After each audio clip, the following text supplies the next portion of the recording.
Wait a minute. We are live.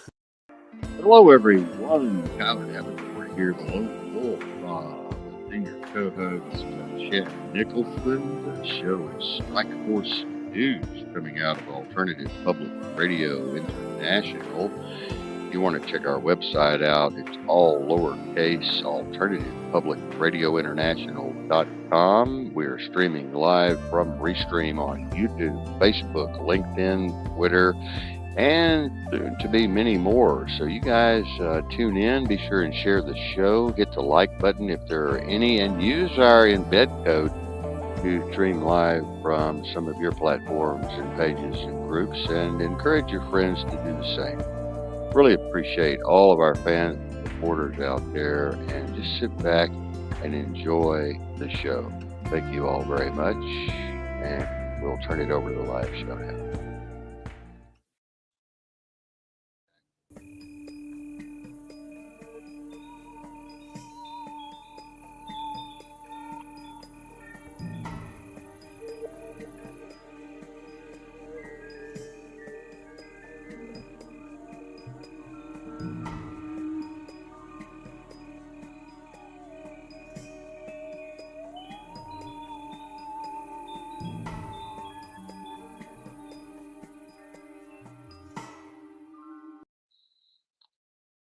Well, that looked like something right out of Orson Welles. The aliens have landed on the White House lawn. I tell you what, yeah, I love to play that little UAV UFO piece before we start the show. Welcome everybody to the show tonight. 6:02 p.m. on the Pacific clock, 5/16, 2023. I think it is. Yeah, my 20. What the hell is this? 26? Yeah, my these dollar store glasses are not working very well, y'all. Chad and I went out to a party with Mary last night, and we were up there, and I was doing some singing, and I was couldn't find my way to the stage with these glasses. I was tripping around. I wasn't even drinking. I was tripping over everything. It looked really bad. Well, we had a Coke. We was drinking. Nothing hard. Yeah, we had a Coca Cola, and I was so dizzy in these glasses, man. I'm gonna have to. I was driving with these things today. I didn't tell them that. They might not ride with me anymore now that I've said that. But yeah, we got a good show tonight, ladies and gentlemen. We're gonna be talking about some of the things that many of you have requested, many things that we've talked about before, just with a little more oomph tonight. This Goy boy, a couple of Goy boys here on air tonight. Yeah, this one Goy boy actually had a Jewish princess one time. I'll have to tell that story one day. But we're going to be talking about if you see the Buddha, kill him on the road tonight, and don't get any wild ideas. That's a metaphorical term. It's to kill the self. We're going to be talking about the self, this delusive self tonight, this phenomenon that has been debated for longer than I can even remember studying myself, getting into this when I was at university studying logic. And by the way, never take that course in logic. You'll end up in an institution somewhere. It makes no sense whatsoever. You would think a course that was majoring in logic would be logical, but it's the most illogical course in the university. It makes no sense whatsoever. Logic is one of the most complex. What's the matter, producer? Um, Logic is one of the most complex things in the world. I couldn't even figure it out. I was like, I'm leaving. I'm going to the bathroom, and I never came back. I went in the front door, went to class, ran out the back door. It was. I swear to God, physics is easier than logic. Look it up sometime. You can get a 4-year degree in logic, and then you're totally illogical when you leave, graduate. But tonight we're going to talk about self. Everybody thinks they have a self. Everybody says, the me, I, we, us, them.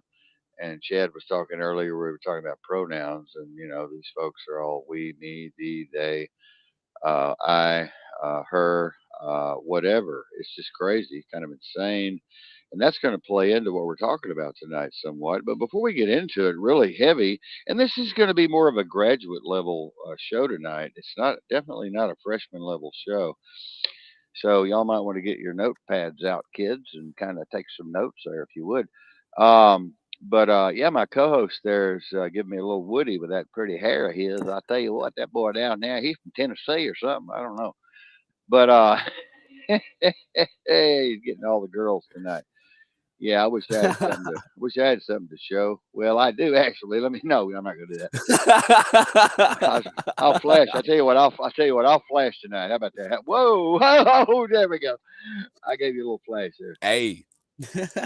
But We're still waiting for anyway, them 3,000. There's 3,000 views on that video. Remember, ladies, 3,000 views. I will create an Only's fan and put some little exclusive pictures out for you, ladies. oh boy, oh boy, oh Even you boy. men. Sorry, And you men.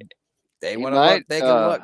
Well, the men are after me for some reason. The men are all after me. I don't know what's wrong, but it must be. I don't know what happened, but well, yes, Chad will be glad to sign your robo sign his autograph on his picture. By the way, but you'll have to go through me. I'm his agent on that. I'm charging $5 per photograph. So that goes to the donations for the outreach program. So don't worry about it. We're not going to go blow the money on beer and stuff. But I want to start the show tonight by talking about a little something different, and then we'll segue into self. This phenomena, this strange phenomena called self, this mystery idea of the self. And there's this huge story that hasn't been told yet to mankind, and we deserve to get the story out to everybody. And I really want to get the story out to everybody. As many years as I've studied, a lot of people on this planet are unfortunately because they're here because they've been victims of the religious system and are waiting to die so they can live forever. Now I don't know if that makes a whole lot of sense to y'all. Some of you it does, some of you it doesn't, but to me, it really just never did make any damn sense. Even when I was a Baptist, and I grew up a Baptist, and I thought, die to live forever? No, I don't know. I don't want to live forever. I don't want to live forever. Y'all know me. All my fans out there, they know that I'm a nihilist pretty much and an anarchist and in a good kind of way. And I just want to die. And I was actually having a chat with my senior co-host, and he said he just wants to die too. He don't want to float around somewhere singing or playing a harp for somebody or something, or singing hymns or whatever they do up there. I don't know, but it just doesn't make any logical sense. If you, oh, there we are back to that damn logic. It doesn't make any reasonable sense to die and then go floating around somewhere. I mean, what is that all about? I'm thinking that seems like hell to me. Can you imagine being in some some fair or something that you could never leave, some carnival you could never escape. Every door, Nah, that would suck. every exit you went to went into another carnival. And oh my God, there's another exit. And you go into the bathroom, it's another carnival. To me, that's what that is. It's hell. I don't know. I don't want to live forever. I just want to be dead. Just mm. So people on this planet, of course, because they've been victims of the religious system, are waiting to die so they can live eternally, and that's a big problem that we have. What DNA is and how it operates. I guess the big secret here, because once you understand that, then you're going to open yourself up to understanding how to reprogram yourself. We're going to talk a little bit tonight about 432 hertz and 528 hertz. It's been scientifically proven beyond the shadow of a doubt empirically. This will reprogram these frequencies, rife frequencies, will reprogram your deoxyribonucleic factor.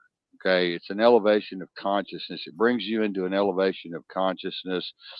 Chad was showing me a little formula he played with earlier, and he was working with kind of a multi-dimensional formula where he's tuning up the heart chakras, he's tuning up the liver, he's tuning up the spleen, the intestine, the brain, because all of the organs in the body have different frequencies and so forth. Okay, and so it was very interesting to look at his diagram and see him do that, not being a physics major. But this brings you into an elevation of consciousness. You've gone from the primordial level of consciousness, where most of you remain. Most of you will remain forever. No kidding. And the physical meat mode level of a 5D ascension level of consciousness, your body is still in the third dimension, but you're thinking from a much higher dimension when you get into these higher frequencies and you learn how to reprogram the DNA with these different hertz. You move into a higher dimension, okay? Much higher dimension, much higher level. Foreign DNA, by the way, many of you have told me on the show, oh, we got this junk DNA. Where is it? Where did it come from? I'll tell you where it came from. Okay, I'll talk about the telomeres tonight too. I'm going to talk about the telomeres tonight. And this comes from the telomere story, goes back further than this. And the DNA is a storage medium. Okay, it's a storage medium. Water is a storage medium. Light, photons, quanti, storage medium. DNA is a storage medium. In other words, it's the hard drive. This is peer reviewed evidence, ladies. Peer reviewed science. Okay, by the way, guys. 1 gram of DNA, okay, 1 gram of DNA, which is enough to put a little tiny drop on the tip of your finger. Okay, you want to hear this? Get your pens and papers. You want to record this. Can store, okay, 1 gram of DNA, which is enough to put on the tip of your finger, can store 700 terabytes of data, zeros and ones, okay? To make your phone work and make your computer work, zeros and one bits of data, right? Zeros and ones can be stored on DNA. We're walking USB drives. That's all we are, ladies and gentlemen. I wasn't going to get into this tonight, but I've had a download and I'm going to go ahead and tell you. We're walking USB drives, okay? Literally inside your body right now, you can store 13.5 billion years of data. I want y'all to listen to me now. I'm going to turn Chad loose here in a minute. You can, in your body right now, okay? In your body right now. Now, Chad and I talked about the billions of atoms in your body last night and how you change every 7 years, you grow new cells. And we've talked about all these different renewal paradigms and renewal methodologies in your DNA right now. Okay, this USB drive that you're walking around with, you're storing 13.5 billion years of data, which has been called the Akashic Records. Okay, and ironically, that's how old the universe is. Ha ha! This particular singularity. Okay, this particular event horizon, this particular phenomenon that we are existing in at this moment in time. You're carrying around 13.5 billion years of data. Now, that's how old the universe is. Literally, you literally have all this information stored in your body from the beginning of time until this very moment, the now moment, which is we'll get into that, and we got into that some last night. I'm not going to segue into that complex calculation tonight, but uh, but you're holding all that inside of you. So when you say the universe is in you, it's not just a figure of speech when people say that, like the universe is really in you. It's really in you. All of it is in you, okay? Everything that was here from the very beginning of the beginning of the beginning is here right now. Nothing's been added, nothing's been removed due to the law of what? Anybody want to comment in the comment section? Marianne took care of the famous scientist, her and I did, that developed this now. Thermodynamics. Okay. Due to the law of thermodynamics, energy cannot be disordered, going to be transformed. Okay. It can only be transformed. It cannot be destroyed. Okay. Or disordered. It can only be transformed into another computational sequence of perfection. Okay. So, in this particular form, at this particular moment, but all of the information in your DNA will go back. If you had a capability of decoding, it will allow you to find this out, okay? This is why some of you here know I talk a lot about the Anunnaki. I talk a lot about the Atlantean beings that came here in the distant past, which was in the now, and genetically modified the existing um, hominage. Okay, they didn't create people; they modified people. Okay, they didn't create people. Okay, a lot of people say, "Oh, they put us in a petri dish, or they let us out of the doors of the spaceship." No, no, no, no, no, no. We were already here. Okay, they simply made a major modifications in us. Okay, if you really analyze the text, and I'm not talking about Sumerian text. You have to go into several different variations of text that I've gone through over the years in my photostatic memory that you normally list 7 examples of creation, the actor aces that picked the Epic of Gilgamesh. You go into the Admiral tablets. You go into Thoreau. You go into discovered that there was already a hominid here, and there was genetically modified. That was our cousin before Homo sapiens existed. What did they do to us to make us into a slave race? Okay, we know this for a fact, made us into a slave race to do the work for them. They disconnected our DNA and connected these telomeres to the double helix or the triple helix, if you want to get really complex. They connected the telomeres to give us a 120-year lifespan instead of a 1,000-year lifespan. They modified the DNA or the deoxyribonucleic factor, the ribonucleic factor, and that's what you have called junk DNA all this time. Now you're aware. Now you know. Now you've raised your consciousness level and you understand what's going on. It's not junk, guys. It's unplugged DNA. Okay. Why did they unplug it? Huh? Why did they unplug it? Because our cousins, unlike you've been taught, were way smarter than we are. Okay. And I'm not talking about technologically smarter either. I'm talking about No, spiritually smarter. I'm talking about metaphorically smarter. I'm talking about being aware of analysis, paralysis, exponentially, more in tune with the universe and nature, the cosmos, more in tune with the planet itself, the human resonant frequency of the earth. They had bigger brains, okay? They had bigger brains. This has been proven. We can show you the skulls. We've seen the skulls all over this planet. They were massive. They had probably, because of bigger brains, most likely had bigger pineal glands, okay, which is your spiritual antenna, okay, your esoteric ontological antenna, okay. All humans have now we have billions of magnite crystals in our brain. We don't even use them. They've been turned off. Okay. Chad was talking about this the other night. We were talking about birds migrating. They've been turned off.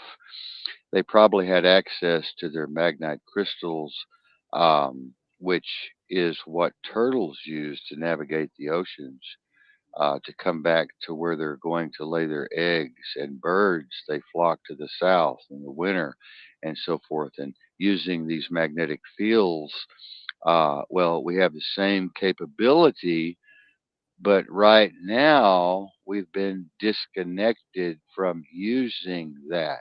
Okay. If a tsunami comes inland before it even hits the wild animals, they run, they scatter, they know it's coming. They have an intuition through the magnite crystals. They have a intuition because of this electromagnetic core, that processing core. They run to the mountains and they run to the hills. They run up. You never see wild animals getting swept away hardly by a tsunami. We've been disconnected, ladies and gentlemen. You know, our DNA has been disconnected. Our consciousness has been reduced significantly. They've already scientifically proven and found out that a worship gene was embedded into the human genome, and this is what the CIA has gotten rid of. They're getting rid of it. Okay, they're quashing it out. I saw the top secret documents.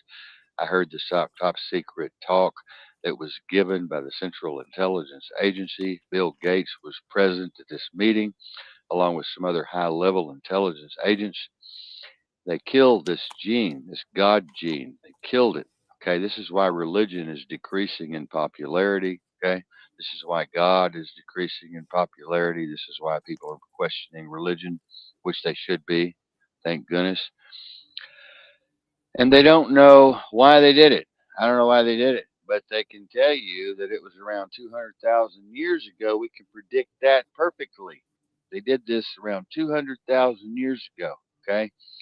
The same time that they discovered that chromosome number 2 in the human body was taken out and fused together, and two telomere caps. Here we go. Here we go.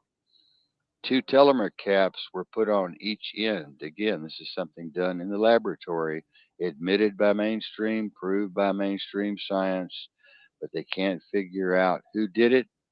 They can only tell you that it was done around 200,000 years ago.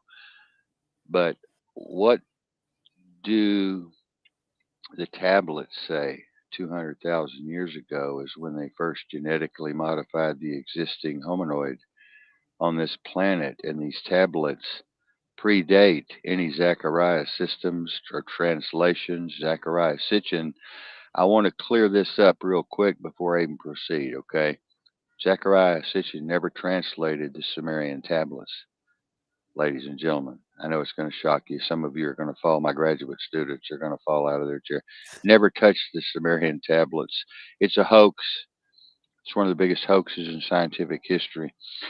He's one of the greatest researchers in the history of this planet because what he did was he took pre existing translated information from the Akashic record, both transcendentally and metaphorically and ontologically, and he painted a picture for us based off the translations that already existed, and he wrote books about it. He never translated the Sumerian tablets. The Sumerian tablets were translated in some cases 100 years before he was even born, and we don't even know how that happened. That was back in the 1800s. That the Sumerian tablets, the ones that have the information about these beings, these entities coming here and so forth, and genetically modifying people, the Ultra Ossus epic, and the Anumra Kalish were translated before he was even born. So he never translated. He just painted a picture. He tried to pull together information from the tablets of the Mahabharata, the Bhagavad Gita, the non Kamara scripts, the Emerald tablets, and he tried to paint a picture as to what he thought happened in the ancient past. He was 1,000% accurate, probably not who is nobody's going to be 100% accurate on anything, right? But they put together. We're all researching this, okay? We're all searching for answers. Everybody's searching for answers and information. But just to clear that up, because I got to get rid of debunk that lie that floats around everywhere that we shouldn't listen to anything that the Sumerian tablets, you know, have to say because they were only translated by Zechariah Sitchin. So you can get that out of your mind and you can go ahead and take all that stuff to heart and read it and learn it, okay? That's actually that's a lie. What does it have to do with DNA? Well, if you look into the Tower of Babel incident, what happened, it recorded in the Bible, but the Bible copied it directly from where the Sumerian tablets, which predate the Bible by 6,000 years. Ironically, if you look what the majority of religious people that believe in that book, they only think the earth is 6,000 years old. Okay. They only think the earth is 6,000 years old. What's wrong with these people? Why is it that the Sumerian tablets date back 6,000 years? That's when the most recent recorded history in terms of a lot of information was available. So they're going off of information that was plagiarized into other religious texts. But Samaritans and its epic, there's a Tower of Babel being built in Babylon. This tower is rivaling the tower that was built by these Anunnaki kings, okay? These Anunnaki beings, these Atlantean people. Now, whether the tower was a replica, direct, like an identical copy, whether it was a cargo cult, where we kind of deified these people as gods and we're just trying to mimic, and we use straw and clay brick to build a tower that mimicked what they built. It doesn't matter. The fact is, we came together all as one at that time, okay? And we built something together. This is a metaphorical calculation for unity and fellowship and togetherness in the collective consciousness, okay? Reason behind it was to either honor the guards or duplicate what they were doing. Okay, and if you look at some of the ancient texts, biblical or either Sumerian emerald tablets, even some of the Indian books, you'll discover that people were living for thousands of years. Okay, well, what happened all of a sudden? They stopped living for thousands of years. These human beings, not gods. Humans were living for thousands of years. Now, mainstream science wants to say, oh, it's because they had more oxygen, and you know, this is all crazy. Okay, we've been genetically modified, just like the seeds on this planet have been genetically modified. And let's take it to the next step now. They have discovered that epigenetic memories can be passed down 14 generations inside of the deoxyribonucleic factor. So you're wondering why you feel fear of this and fear of that, or you have a phobia of some kind. And you wonder where this phobia came from. You feel strongly about this and not so strongly about that. This is not because it runs in your family. It's because it's in your deoxyribonucleic factor. And your DNA is what does this have to do with us? Well, every single race on this planet has been enslaved now. In more recent times, we've had one race try to enslave another, one race try to kill another more than others. But however, you have to understand we're all slaves in the matrix. Every single person on this planet is a slave right now in this very moment in time. So if you see somebody that's stressing, that's under pressure, that's feeling the negative effects of what happened in the past, you can't wipe it away and say, oh, it's over now. You should just forget about it, because what they're truly doing, they're suffering internally. It's an internal thing, and it's not going to go away immediately. It's going to take some time to reprogram. We have to reprogram the DNA. Chad and I have been having a lot of deep conversations, which are very hard to grab a hold of. Okay. Now, how does this work with the law of attraction? And as I always talk about the quantum field, what we have to do as a people on this planet is we have to literally take the system that the elites put over us to control us and keep us dumbed down and stupid and low vibrational, take the same exact system and flip it, use the same methodologies, but for positive, for high frequency information. Music is universal because mathematics are universal. The whole universe is written based on mathematics and music. It's also universal. That's why, you know, I've been talking about this for so long. Chad, you want to jump in here for a while? I'm getting out of breath. This is very difficult. Chad might have a little problem with this. He didn't know I was going to hit us with this tonight. We're going in a Well, different direction in a moment. But Chad, this is a PhD stuff, and I didn't mean to lay it over on you, but I think you can handle it. well, yeah. Actually, I mean, I knew about the Anunnaki, as they called them, the Sumerians. I knew that the first, they said only one person ever cracked it. That's ridiculous because, as you said, I followed the Emerald Tablets of Thoth very well, and I understood what they were. And they talk about the sky people, like all religion, everything they talk about is sky people. Even the angels, that come down are sky people. Them saying from heavens, coming from the heavens, is coming from the skies. That's how they looked at it. And everybody thinks, as you're saying, you're just a little angel and, we just was created here and that's it. No, we've been genetically modified.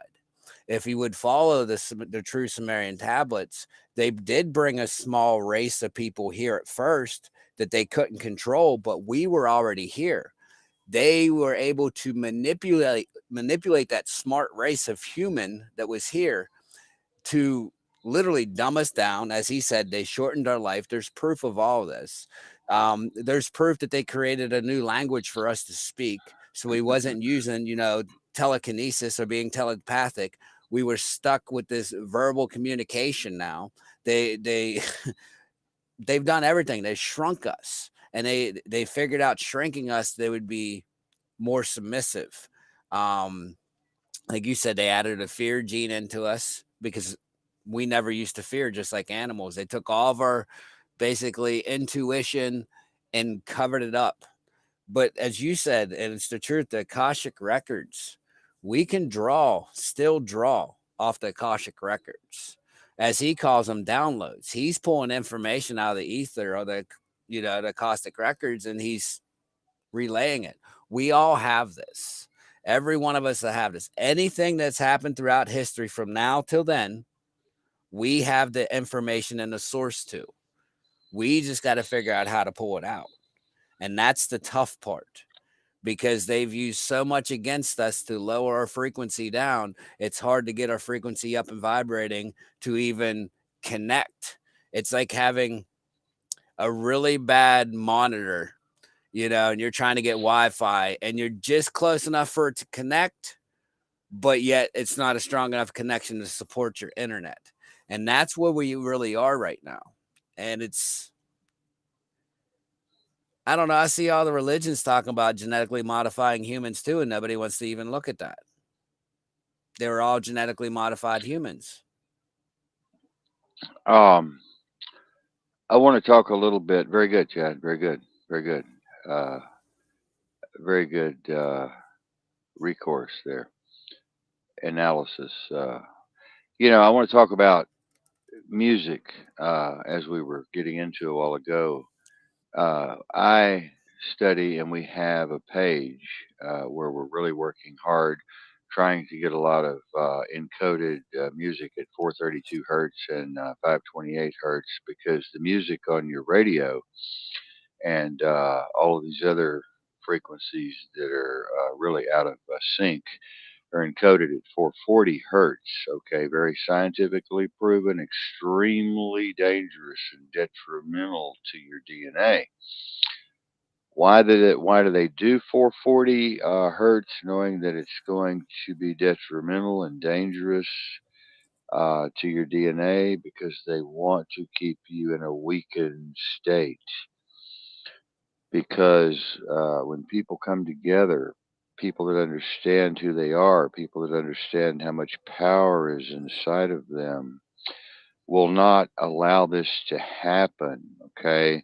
They will take control of this planet, becoming loving people again, becoming conscious of consciousness and aware of awareness, loving beings again, love one another, help one another, and so forth.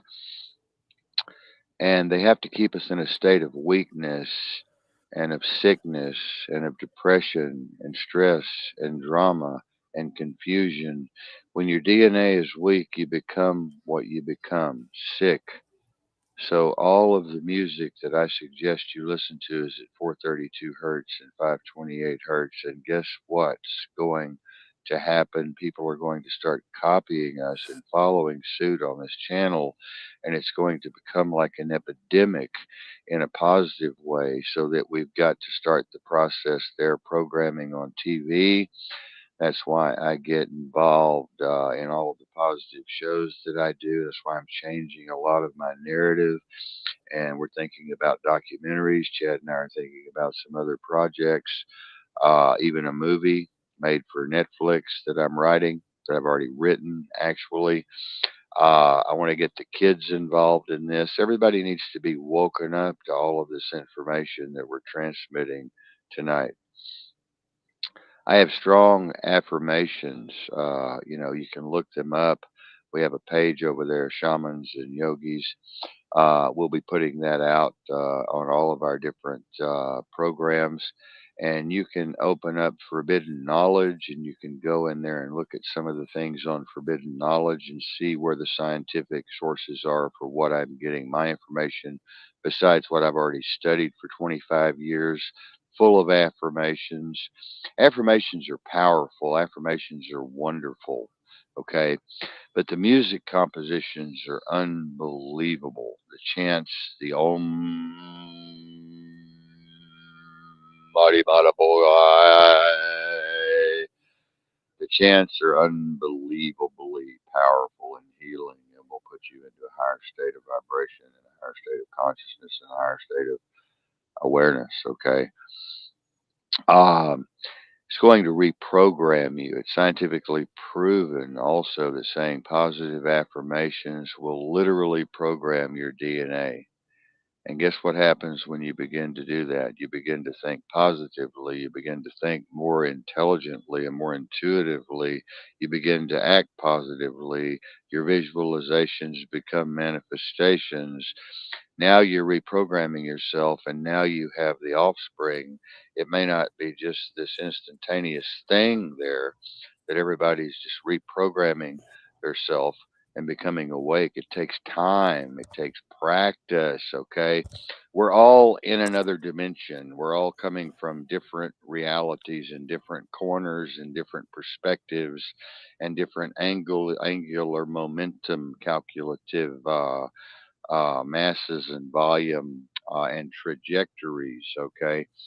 It's possible. What I'm trying to tell you is more than likely we're probably going to have to go in a step by step realistic process and do more of these shows to get you all really interested in understanding and driving down this smooth highway, okay? You know, and a lot of people will be going down this smooth highway and then some little something happens and bang, it's like being cut off in traffic and you freak out and flip the finger to somebody and you've lost the frequency at that point in time, and you've just been thrown off course. And this happens to all of you. I told Chad this. We were having a conversation about this yesterday. How easy it is to get thrown off course of your destination because of all the years and years and years of your negative, stupid, imbecilic, clueless, moronic, retarded input, processing, misinformation, disinformation, propaganda, all of the mind control technology, the genetically modified organisms, the fluoride and poisons and toxins in the water, the aborted fetal tissue that you're eating in all of your food and your kids are eating in all of your food. You've all become cannibals. And so you need to understand all of this. Look the patents up on the cannibalism. Look up all this stuff. It's all real. Chad? You want to put some input on this? Back to that cannibalism. Yeah, that's horrible, man. Like that's still like just boggles my mind. Like I've been digging more into it since last night. How many products this is actually in? It's in more than I thought it was. Like I was actually astonished when I was actually digging into it. And to think that like almost 80% of everything I consume like on a normal day basis pretty much has it all in there. That's the sad part. I don't know. I don't know what we're gonna do. Um, only thing I can say is, we need to start healing ourselves, like he said, through our frequencies. I've been working on the frequencies on hertz, trying to do tuning with the body's resonance. The Earth's frequency is 432 hertz. That's what the Earth's frequency is. That's what our frequency is. We get the frequency from the Earth like that. And like he said in the music at 440, that's a distortion. If you know anything about looking at sound and turning it into geometric shapes through water or sand, that 432 hertz will make a perfect geometrical shape. It's beautiful, perfect. But if you just move it up to 440, it can't even gain a phase of anything, which they've learned through the William Rice what frequencies they need to literally pinpoint our DNA to distort it. And they're not going to distort it to where it's going to kill you instantly. They're going to distort it where you're getting sick, you're getting weak. They're going to make money off you. You're going to be more submissive. And this is what they've all done. This is insanity. It's the only way I can explain it. It's pure insanity.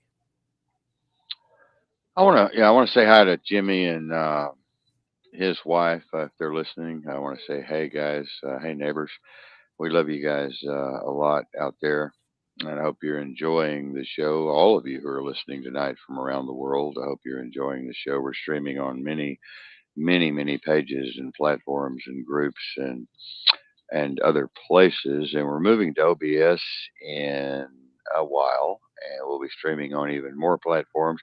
We're also taking on a commercial contract. We'll be talking a little bit more about going live from this venue that we're going to be doing a music venue. It's going to be very exciting going live there.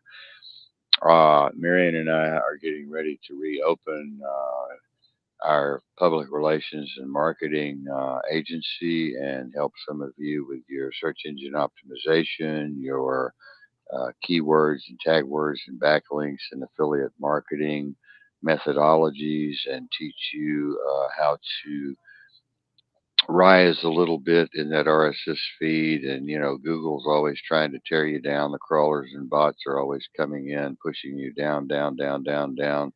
We teach you how to go back up, up, up, up, up. It's a fight, constant battle to try to stay out there where people can see you. I have people tell me, oh, Kyler, you only have 14,000 friends. What's wrong with you? You're a talk show host. Yeah, you know, those are real friends. You've got 32,000 friends and only five of them are real. So it's people don't understand this illusion that we're living in today. You know what I mean? I know what I'm doing. Okay. I built the algorithm. I understand the algorithm. I understand the calculations. Okay. These other people don't. They're just doing it the conventional way. And the conventional way will never make you wealthy. It will never make you successful. It will never bring you from point A to point B to point C. You will always remain stuck and trapped in that conventional thinking. I'm going to say it again. Whatever you vividly imagine, ardently desire, and enthusiastically act upon will come to pass. Now we're going to segue into this paradigm, this interesting conversation about self. And I'm sure Chad will bring some humor into this concerning the pronouns here in a minute. Self, self is the most complex issue. It's the most complex conversation. It's the most complex and impossible debate. People have never settled on what self is. And actually, I have studied longer and harder than most of the philosophers and doctorates that I study. And these people are confused. They seem to not understand that the self is a propagation of multidimensional variables and calculus and sources and attenuations and angular momentum and mass and velocity and color spectrum. And it's a continuation of compression particles coming together to form the illusion of this physical material reality that we think we exist in this space time continuum. But you have to understand all of these different variables, and we're talking millions upon millions from the time you were born till now, how, depending on how old you are, coming in from all of these multi dimensional, multivariable directions, most of it twisted misinformation, disinformation, propaganda, lies, Hegelian dialectic, psychosis. Um, you know, all of these things are coming in, and your brain has to filter this out. Your cerebral cortex and your visual cortex, and your medulla oblongata and your foramen and pineal and your temporal and occipital lobes have to be able to filter this through the synaptic and neuronic process, through the electrochemical magnetic process of the brain, to make the total connection of understanding. And this gets very complicated. That's why I have to close my eyes, because I'm getting downloads. And this understanding is really a misappropriated word. because you have to be able to take and step back and look at all of the trash that's been thrown into the garbage bin that you're existing in. And you have to be able to pull yourself out of that, all of that garbage that you're living in, whether it's your house is garbage, your yard is garbage, your life is garbage, your relationship is garbage, you're having a garbage relationship with your dog or your kids or your neighbors or your community. You're going to prison, you're on parole, you're going to jail, you're drunk, you're fucked up, you're stoned. You got that's all garbage bin. It's just a big garbage bin that you're living in. You might as well just go move into the sewer. And the whole point of all that we're talking about tonight is being able to extract yourself. Like I used to make extractions when I was a special ops contractor. I would go in and extract someone from a dangerous situation with all of these enemies trying to kill me. And I would have to do a very strategic pre planning op to be able to figure out air support, ground support, satellite support, communications, weaponry, ammunition, strategic move in, exits, entrances, surveillance. It's the same thing you're doing with yourself while you're building yourself up and out of this garbage bin. I want to call it a garbage bin tonight. So all of you would see this big trash dump. Most of you have been to a trash dump. And unfortunately, but not apologetically, that's where most of you live right now. You live in a trash dump. And this is why you're not harmonious. This is why you're not synchronized and balanced and intuitive and discerning. This is why you have no awareness of the awareness. This is why you can't step back out of the self, because the self is just a continuation of psychosis, a continuation of mass confusion and drama. You have to step out of that. And as I told Chad today, I'm teaching him the cloud methodology of meditation, where you step back and you get comfortable and you transmute, transject, eject, bring up, bring out all of that garbage and put it into these floating clouds that are out there in front of you. And these clouds are filters, and they will filter out all of the trash, just like if you filtered water. If you bought a Berkey filter, it's the same process. You're filtering out all the trash. See, this is what the brain does. The brain has a problem. The brain doesn't take what someone might say is terrible and filter it into something beautiful. The brain doesn't have the cognition. The brain gets excited if you're going to Six Flags over Texas to ride the rides, or if you're robbing a bank, or if you're shooting your neighbor in the head. The brain sees it the same way. The brain doesn't care. Okay, the brain gets the same dopamine hit. It doesn't matter what you're doing. Most of you don't understand this. Okay, this is where we get into the argument of there's no good and there's no evil. There's only an event. There's only an event happening. Okay, we get into these moral arguments. It's just silly. It's a circular argument. Um, the brain has no way of discerning what's good or bad, what's evil or good or righteous or not righteous. The brain has no ability to do that. The brain does not care if you're stabbing your mother in the heart or you're building a church. The brain doesn't care. Or if you're depositing $1 million into your bank account. Okay. So you have no moral capability. Morality is just a syntactual, contextual psychosis that you're all stuck with. Okay. Chad, would you like to try and grab hold of that?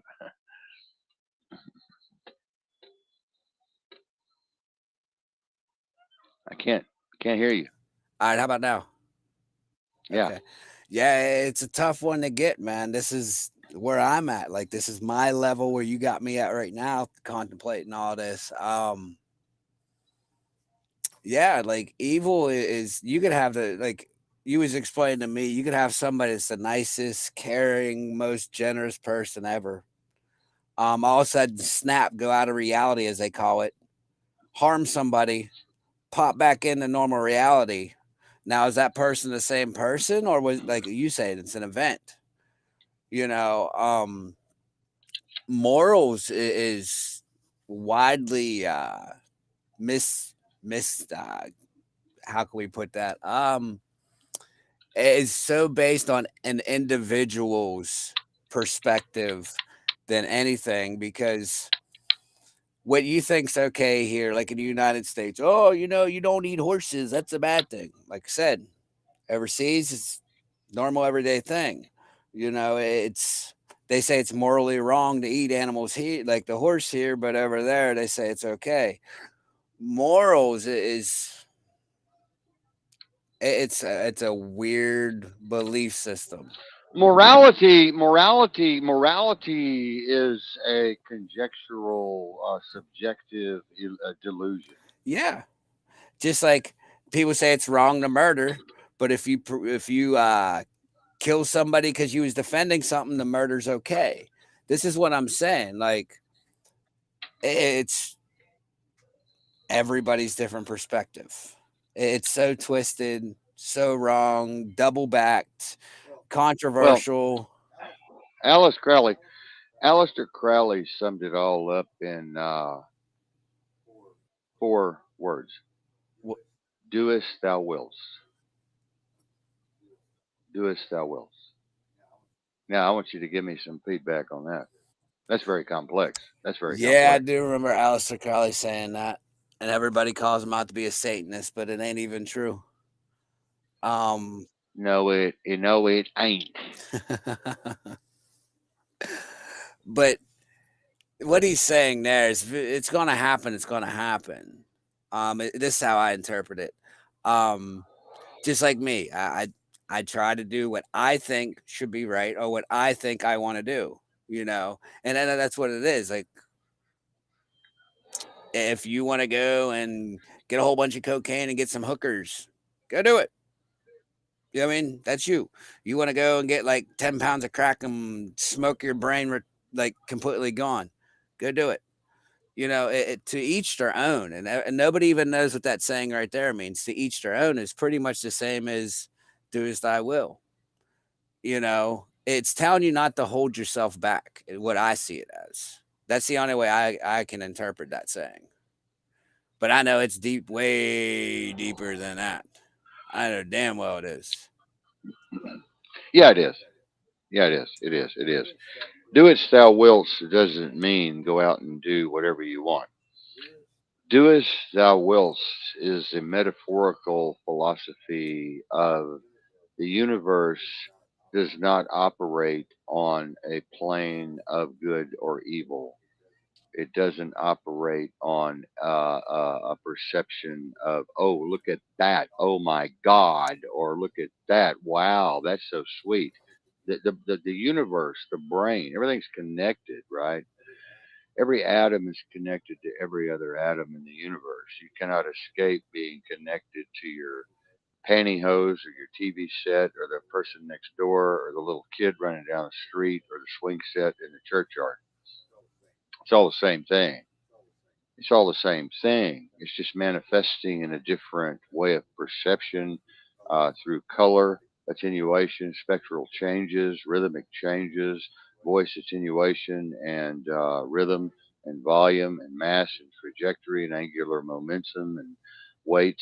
And then the calculations of that with sine, cosine, with all of the different calculations we do in physics, but people don't look at things that way, so they end up in this materialistic prison. Okay, this materialistic psychotic prison of labels and judgments, and that person's a rapist. Oh my God, they're moving into the neighborhood. That person robbed a bank. They'll probably rob us. That person robbed a store 10 years ago. They're a robber.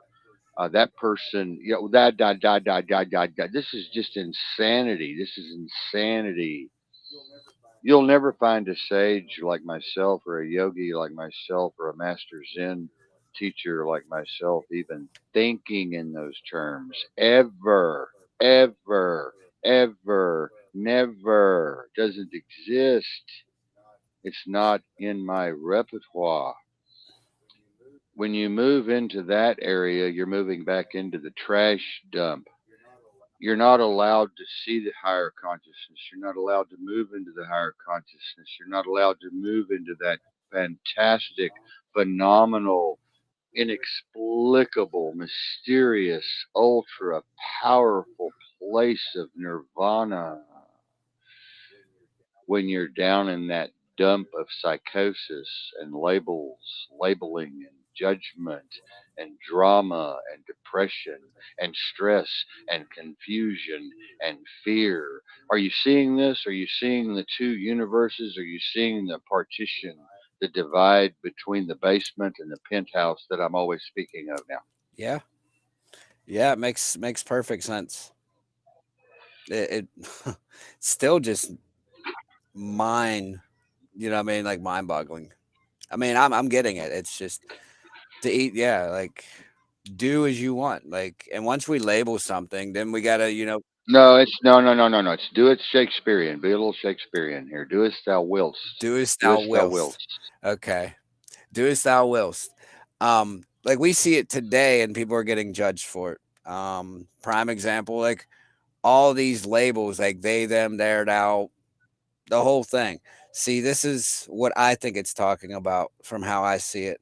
That's making it to where judgment can be cast, to where you can change somebody's perspective from what they see or what they think they see. Um, it's basically a form of mind control because it keeps you stuck in a judgmental way to where you can't bond with somebody. Hmm. That's what I'm getting out of this is how they're using it. Let me tell you something that one great psychologist worked on several university studies around the world and found that the brain reacts to and is very methodologically programmed to receive the same dopamine hit raping a woman or a girl as it would be receiving the Holy Spirit in a Pentecostal church. Now, there's no difference to the brain whatsoever. None whatsoever. Okay? None.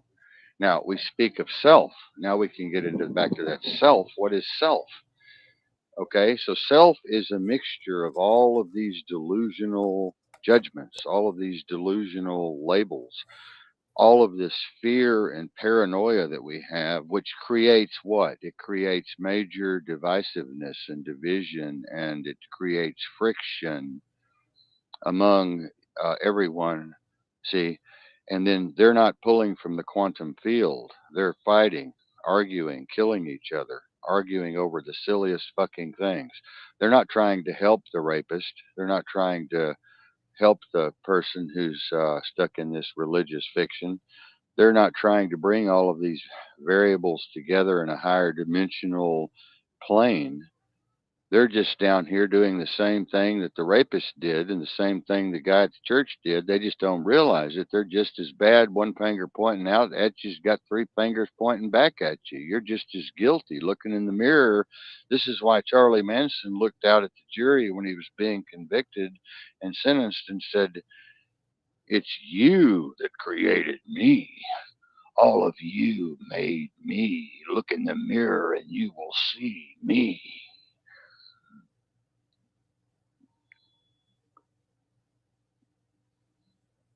Now that's profound. That's profound.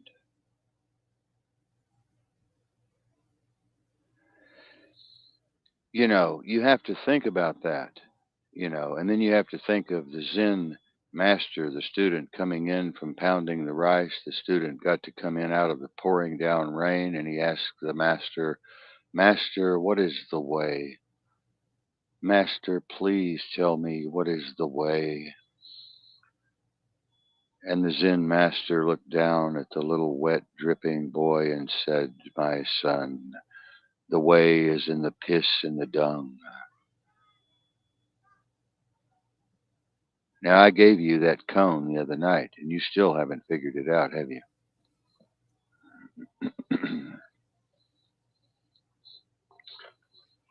And I'm not going to give you the answer tonight. Oh, I know. You already told me you're not going to get. I got to figure this one out. Yeah, it's very difficult. But this whole idea of self has been called subconscious, it's been called objective, it's been called magic, it's been called soul, it's been called spirit, it's been called mystical, it's been called power, special power, ultra power, insight, intuition. Self has been misappropriated and mistermed and misdefined for probably a few thousand years now. People just don't get it, that what we talked about a while ago that I hope everybody took notes, that the self is made up of a million variables, and that's putting it lightly. That's the tip of the iceberg. I mean, when you look at GPT-4 and you see 4 or 5 quadrillion bits of information coming in being processed per second, you can only imagine how stupid it is to think that the self is just one thing.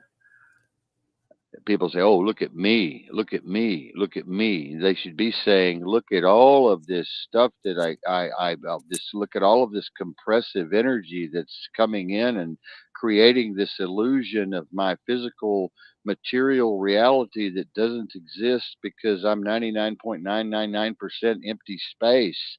Everything around me is 99.999% empty space. We don't even understand the atom. We don't even understand the cell. We don't even understand the photon or the proton that carries the information from the sun for photosynthesis for our agricultural, nutritional needs. We don't even understand the common cold. We used the atom and we smashed it to create the Hiroshima bomb that killed millions of people, yet we have no idea what the atom does. We have no idea where it came from. We have no idea how it travels beyond the speed of light and travels to multi worlds and multi dimensions, but yet we smashed. Look what we did with Hiroshima. We have all these things and these little hypotheses going on and these little theories happening here and there, and these ideas and concepts happening here and there. And this is why I told you the other day it's not good to be a know it all. People will think you're an idiot. Know-it-alls are idiots because they say all these big words and they use all this big terminology, and yet you corner them though, and they're not able to explain any of it. And I am, and this is why people come to this channel, is because I don't just use all this big terminology and speed through it and try to get everybody hypnotized and get out of it. So they'll say, "Oh, he's so smart. Oh, he said multidimensionalism. He said sternocleidomastoid. He said ventricular fibrillation and supraventricular tachycardia. Oh my God, he must be a doctor." See, that's what people do that play games. They want to hypnotize you. You know what I mean? They want you to be hypnotized by their pseudo intelligence. They want to impress you. See, I didn't come to impress you or impress any of the people here in chat. I came to express my energy, drawing from the quantum field regeneratively and then recycling out as we do in Zen, as we do in Tai Chi,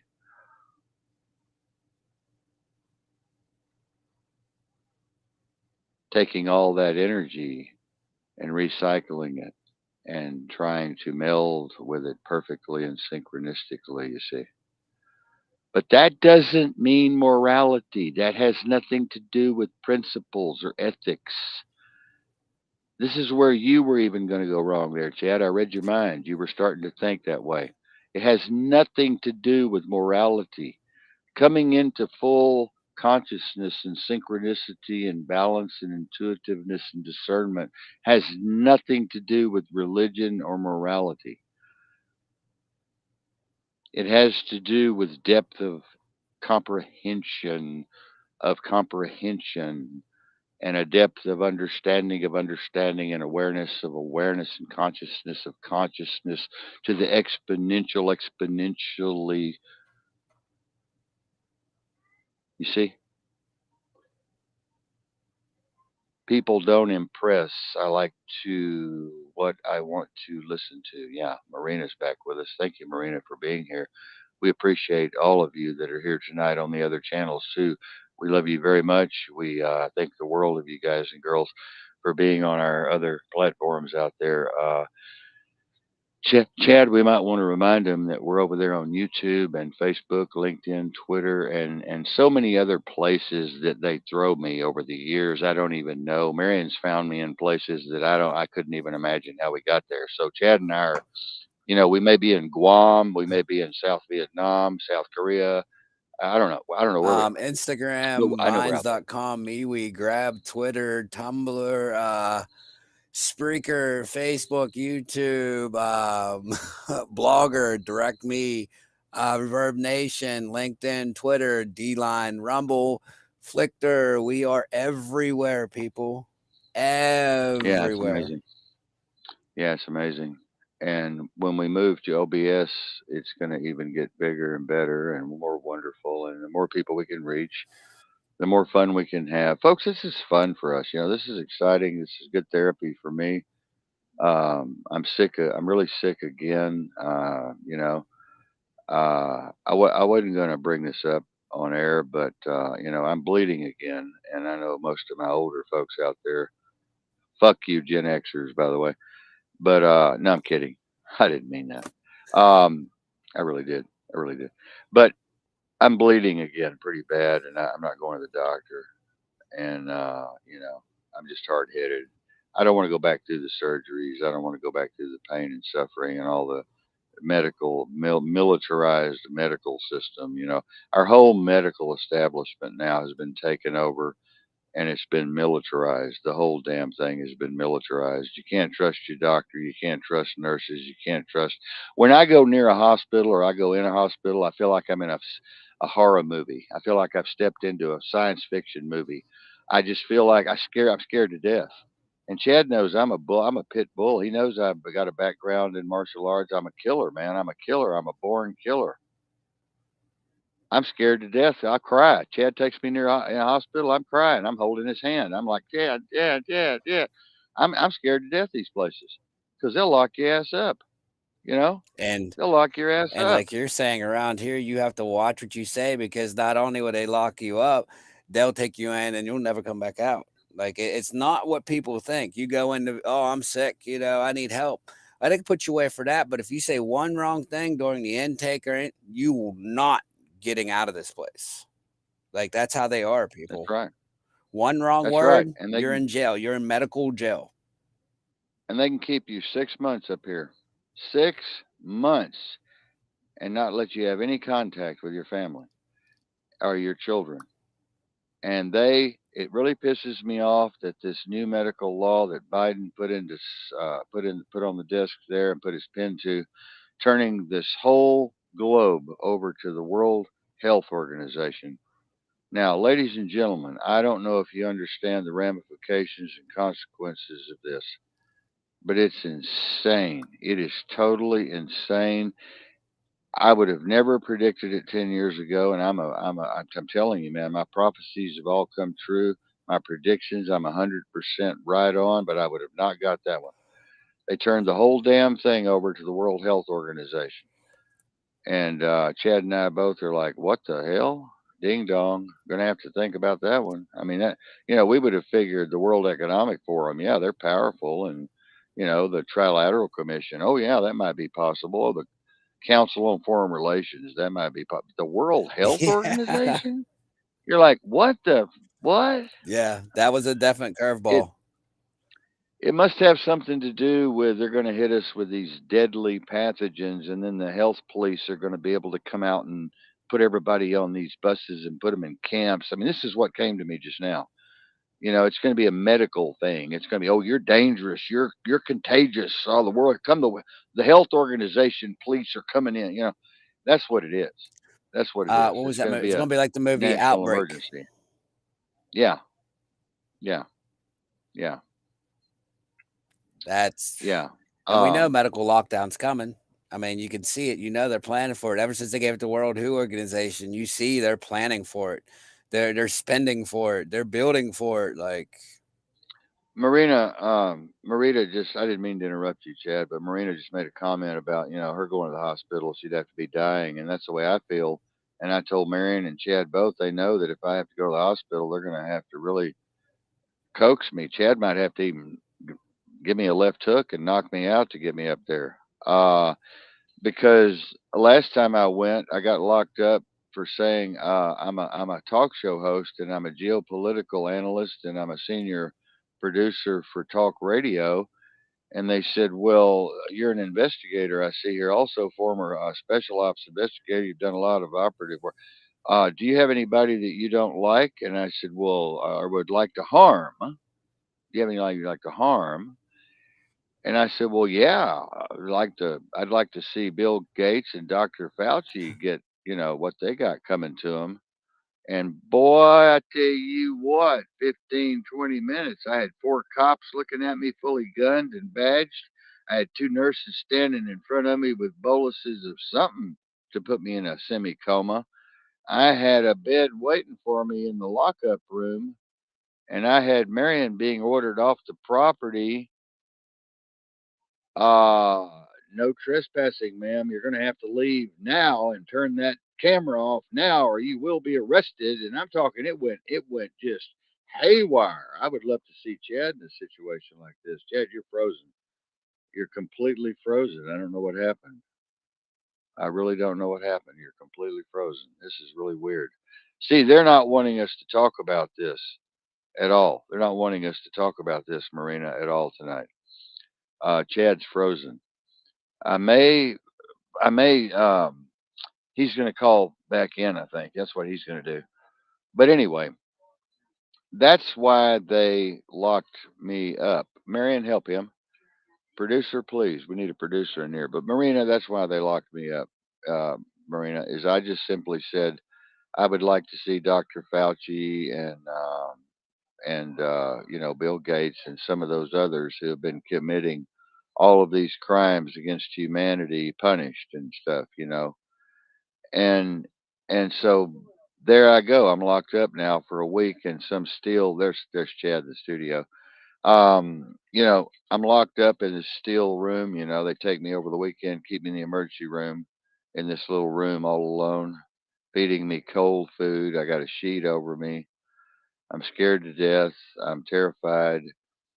I'm freaked out because I have claustrophobia really bad, and you're locked up in a place like that, as smart as I think I am sometimes and as educated as I should be and stuff, I was just terrified. I didn't know what to do. I felt like a small child that was lost in the mall from his parents. And I was like, oh my God, I can't see Marion. I've been with Marion over here 25 years. I love her so much. And I thought they're taking me away from her, you know? And I'm like, God, what is going on? I don't know what to do. I'm locked up. I don't like to be locked. Nobody likes to be locked up. Nobody likes to be told, sit down, stay there. We're going to chain you up. Um, and they were watching me through this window. They had this window, and everybody was watching me. I couldn't do anything. I couldn't move, do what I wanted, and I had to stay there the whole weekend alone. I wasn't able to see anyone. I was locked up alone. And then they put me in this cage car with this guy, and they transferred me to the behavioral health unit, you know, and you know, they put me over there, and the people were nice over there. They were really nice people. Okay, I have to admit they were really nice people, but that doesn't matter. I was still terrified, and they took me in this steel room, and they closed this steel door, and I had these cameras on me. I had a toilet that was out in the open, like at the penitentiary, and I'm shy. I don't even like for Marion to come in the bathroom when I'm in there sitting on the toilet. And this toilet's right out in the open, and you got a camera right there on you, and you got 15, 16 people in the office looking at you. And I couldn't even use the bathroom, you know. I was really just going crazy, Marina. I need a drink, Marina. You're right. I do. I need a drink. Somebody needs a drink. Maybe we all need a maybe we all need a drink, Marina. That's right. After this conversation, So, but you know what? Um, I'll tell y'all out there listening tonight. the only thing that got me out of there was Dr. Dickerson. Thank God for Dr. Dickerson, and thank God for my other clinician who knew me really well. He came in and said, oh my God, what are you doing here?" And I told him what happened, and he went, "Oh, no, no, no, no. This, no, this is not going to work.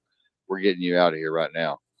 And I go, "Well, they won't they don't believe who I am. They think I'm schizophrenic. They think I'm paranoid schizophrenic because I told them I was a talk show." He goes, I know who you are. I know what you are.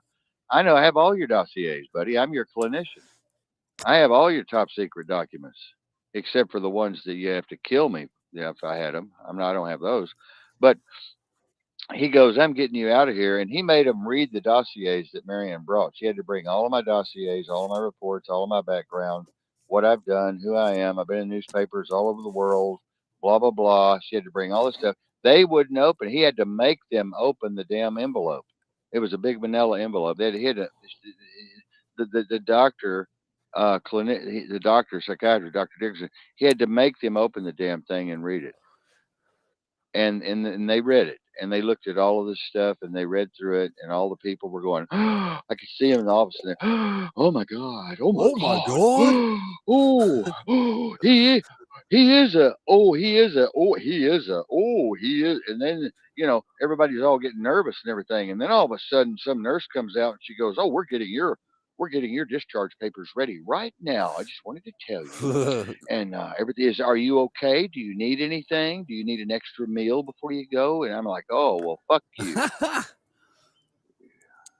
You know, I tried to tell you guys this a week ago, and you've treated me like a common criminal in here, basically, and locked me up. I haven't been able to smoke a cigarette. I'm losing my mind. You got me in here in a toy room, kids' room, playing with little marbles and dollies and shit and coloring books. I'm going nuts in here. I'm like, what the hell? If you're not nuts when you get in here, you'll be nuts when you leave. That reminds me of a joke. That reminds me. Let's hear it, brother. That Let's reminds me hear of a joke. Well, oh, Marina will die. I think Marina will fall out of her chair. Marina, you better get that drink now. Okay. it. Uh, there was these two boys standing on the dock over there at this lake, and they had a big party going on the other side of the lake with a bunch of sorority girls over there, in their bikinis and stuff, really stacked up, beautiful chicks, sexy chicks. And this boy's brother was kind of retarded. He was semi-retarded and kind of a country boy. They lived out in the sticks out there, and they'd gone fishing down there, and they noticed this party across there, and the good brother, the smart brother, looked at the dumb one and said, "Scream across there right now! Scream across there and say, 'Show us your tits! Show us your tits! Show us your tits!'" And the brother said, "Do you think I really should do that? Do you really think I should do that? You think they'll do that?" And his brother said, "Yeah, I think they'll like you." He said, "Holler it, holler out." So the brother hollered over there, "Show us your tits, show us your tits."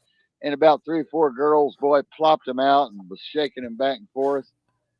And boy, they were just giving him a sign, and he was just, he's just so embarrassed. He wasn't used to that. The retarded brother, and been a minute, one of the girls hollered out to him, "Oh, baby, show us your nuts. Show us your nuts. Let's see some nuts." And the retarded brother went, "I'm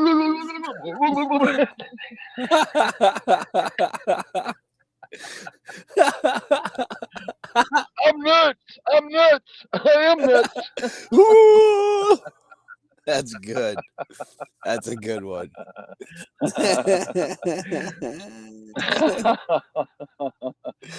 That was kind of nasty, wasn't That's funny. That's fun. it? Listen, good thing we're rated for adult content, 18 and I up. think I'll tell that one at our new music venue one night. I bet you that They'll get DJ off. love that one. They'll get off on that. Oh, Yeah, yeah. they'll get off on that. Let- That there's funny, ain't it? Yeah. I give it a 10. A 10. Well, that's good. That's good. That's good. That's good. Yeah. But yeah, he's not lying how they are out here, man. Like, I got out here, like everybody knows I'm from the East Coast, so I'm like way out in left field. So I see things different than the people that grew up here, right? Like I get that advantage. Listen, I see the police act a different way out here. I see any medical unit act different out here. I see firefighters act different out here. It's strange. Like it's almost like they want to lock you up out here. And their biggest crutch that they use is medical. Like medical. You get a police officer to your house. Why isn't there a guy like somebody there with them that's from crisis or somebody from mental health? Why? We're working. Yeah, We're that working on that, trying to get that to happen here. I'm trying to get there. Yeah. You get Yeah. all these people that get locked up, in a mental institution that aren't even, nothing wrong with them. They're sane. Or you get people that go in, they say they're suicidal because they had a fleeting thought because they were enraged when the police were, interrogating them, or, oh man, they're homicidal. He said he was going to shoot me. You're locked up, and this is what they're doing. We need to have professional help go out with these officers because a lot of these people that have, a little bit of a screw too loose, they need help. But we also, the major thing that will help us is stop the medical kidnapping of people. The people that will need help will get the help. The people that don't need the help won't get locked up on medical, kidnapping, and they'll be able to be free. This is what we're trying to fight for. We're trying to stop this medical corruption that they're bringing on the world. We see what's going on. We see what's going to rule the world. It's not going to be a police state. It's going to be a military health state.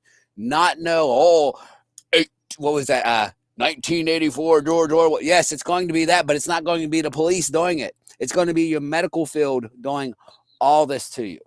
I mean, donations help people. We need, if you can, like, share, subscribe for us for all times, like I always say.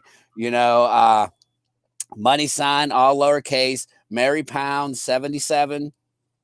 Donate to the organizations. Every little bit helps. I know it sounds funny. $1 a day keeps the boogeyman away, right? And that's what we're trying to fight at the end of the day. We're trying to keep this boogeyman away from everybody. We're trying to make it to where we can save some lives and help some lives because they really, everybody sees by now, the police don't care about you. The medical industry don't care about you.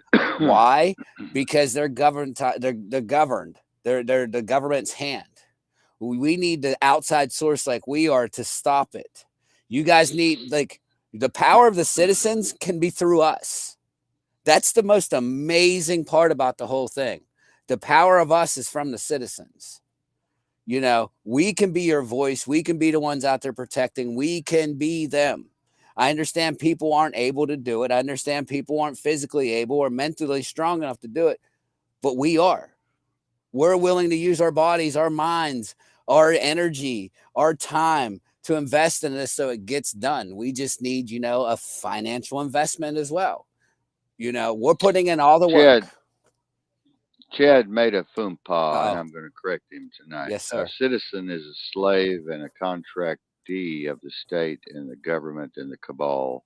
There is no such thing as a citizen. So you're an individual. He's talking about the Yes. individual, Sorry about that.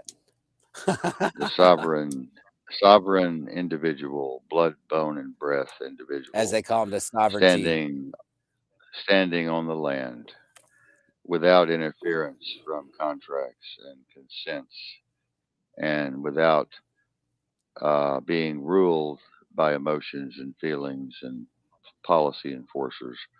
You're not a citizen. That's a bad thing. And you're not a person. You're not a person or persona. You're an individual. You're an individual. You're a sovereign. You're not a state actor. You're not in their employment. Even though you have a driver's license and a social security card or identification for state, you still do not have to verbalize that you're under contract with them. The only people that they can enforce policy on or statute is anyone who's contracted with them. And the minute you speak to them, you're contracting with them. The minute you allow them, they ask you a question and you're answering, getting into a conversation with them, you're contracting with them. That's why I tell everyone never talk to the cops, never talk to CPS, never talk to any agent that comes to your door whatsoever. Never, ever, ever consent to anything, but be courteous, be respectful, be nice. Don't be belligerent. Just don't consent and don't run your mouth because you'll get yourself in trouble. Okay. Cops are trained. Okay. The reason they stop you is not because your tail lights out. It's not because you braked the wrong way or too quick, or it's not because you touched the yellow line. Does that make any sense to any of you? If it does, you're retarded. Okay. They're using that as a hook to pull you over and arrest you. Once those lights go on, you're under arrest, full arrest. Okay. Many people say, "Oh no, no, no, no, I'm just under." Oh no, they're just no. It's and the cops will come up to the window with a sovereign citizen or some idiot that's self-taught in the law or whatever, and they'll roll down the window this far and they'll say, "Officers, there's some emergency I can help you with." Those are the ignorant people, stupid people. Damn. Well, you've already made the cop know that you're mentally retarded. Okay, at that point, he knows you're mentally retarded.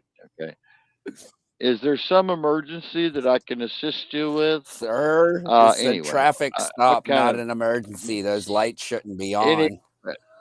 Yeah, what an idiot! What idiots we have out there. You roll your window down all the way. Roll your passenger window down all the way, and if it's nighttime, turn your interior light on. Have your insurance and registration, driver's license ready. Hand it to the window very carefully when he asks you for it, not necessarily before. And don't get into a conversation. First thing they're going to ask you, where are you coming from? I don't answer those kind of questions, officer. Where are you going? I don't answer those kind of questions. Well, what are you doing? I don't answer any questions. I don't answer any questions at all. So don't try to get me into a contract with you. Don't try to get me into a conversation here, okay? And if he keeps pressing, call for a supervisor immediately. Call for a supervisor right now. They have to bring a supervisor unless they're dead, in a coma, in ICU, or they're off work and they're in Japan. Okay. Um, you're right, Marina. You're right. You're right. You're right. They're watching your body language constantly. They're watching your eyes. They're looking at your pupillary response. They're seeing if your eyes are bloodshot. They're seeing if there's anything in the car that they can get you on. They're seeing any little detail that they can pick out. They're wanting to get you out of the car.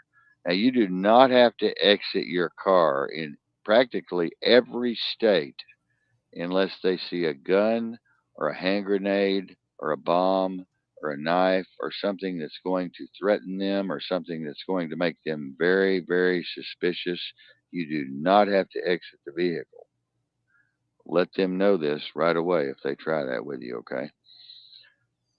Now, if they just insist that you exit the vehicle or they're going to yank you through the window, just go ahead and let them yank you through the window, but make sure their body camera is on Make sure when they your do it. cell phone's on live streaming. Yeah. And some of you might want to go ahead and get out. That's fine. That's okay. Some of you might decide, well, this officer seems like he's not crazy.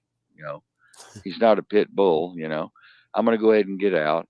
When you get out, make sure you don't hit him in the leg or something with the door. They'll try that every time. Make sure so you want to back up a little so I can just ease out and make sure you know what you're doing and get out. He'll tell you now, he's going to tell you, step to the back of the car, please. Now, if he tells you to put your hands on the car, you're starting to get in deep trouble here. You're starting to get in really deep trouble. You're with an officer that's a pit bull. He's got a lot of testosterone going on, and he's got ulterior, dangerous, diabolical, nefarious motives in his head. Okay, he's after you. He's trying to hook you into something. Okay, you tell him, okay, I'm going to pat you down just to be safe. Officer safety. Say, officer, you know you don't have any officer safety problems with me. I don't have any weapons on me. There's nothing bulging from my pockets, you know. There's no, you don't need to do anything. He says, I'm gonna have to check you for weapons.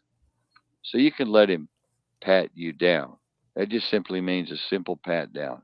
It doesn't mean going into your pockets and digging around and stuff. Okay? Doesn't mean going into your purse, your personal possessions, or whatever.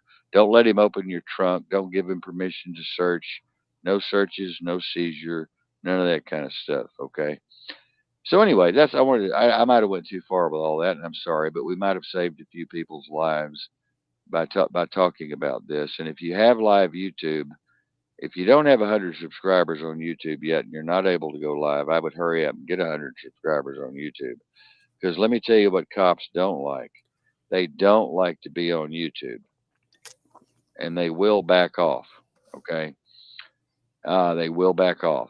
Okay, because thank goodness for our First Amendment auditors. Okay, thank goodness for our First Amendment auditors. Okay, if they don't like to be on TV. Okay, and you could be real nice and tell them, I've got several thousand people looking at you here with me. I just want to make sure I'm safe. There's no funny business going on, and they'll back off. And if you know your rights, you can mention your Fourth Amendment right. You can mention your Fifth Amendment right. Remain silent. You can mention your First and Second Amendment right. And just do it calmly, though. Don't act like some smartass. And you'll probably go home. They're going to pressure you, and you're going to just try to be cool with them. Okay, you're going to just be real cool with them. They're going to bulldog you. Okay, they're going to try to bulldog you into making a mistake. Okay, and if they can't do it, then they're just going to back off, back off, back off, back off, back off, leave. Okay, it's all a bluff. It's all a bluff. I mean, these guys are in the car before they pull you over with the lights on. They're laughing. Ha ha ha! They're gonna get this guy. I'm gonna put him in jail. You want to flip a coin on this one? Let's flip a coin. They think it's all funny to them. It's all Yeah. just funny business. So you got to understand this, okay? You really have to understand this. Go ahead, Chad. You have anything to say? Yeah, a couple more little tips to help people out. If they do get you to step out your car, make sure you take your keys with you and you lock your door, because by law they can't enter any locked doors. That's another violation. That's another deterrent that you can use to help defend yourself. If they ask you to step out of the car, the trick is open the door so he sees you open it, and as you open the door, roll your window up, because this is how they work. Trust me. Let that officer open that door up. As soon as he hears it pop, first thing an officer does, you can ask him, they grab the door. They grab the door and they stand in front of it. Let that officer open that door for you. Be smart about it. Let that officer not even try to hit you with anything. Always And record any interaction with them. and a good thing while you brought that up, I wanted to segue into CPS or cops coming to your home to question you about something a neighbor called in about or some anonymous caller called in about. Never crack your door at all. Once they get the shoe in the door, you're gone. You're gone. They'll put that shoe in the door just like that. You open the door that far, they'll stick that shoe in there, and once that shoe's in there, you're gone. Yep. That's why And they so, cross the threshold one legally, and this is what the legal law says. Once CPS crosses the threshold, they are legally allowed to open a case up on you. right, Mm-hmm. talk to them through the window or the screen or whatever. Okay, don't open the door. They're not allowed to break in unless they really have a really serious reason to break in. Okay, and you don't have to let them see your kids to make sure your kids are all right. Okay, you don't have to do that. Tell your kids to stay in the room. Okay, CPS doesn't have any authority at all. They're a for-profit entity that's traded on Wall Street. They're a corporation, private corporation, just like Sears and Roebuck or 7-Eleven or Walmart. They're just a private corporation. Okay, they have this contract with the police to come out with them to protect them and watch over them and stuff. But the police have no real they have no real control out there at all. So don't fall for any of these gags and gimmicks, folks. Don't fall for any of these gags and gimmicks. They work on fear.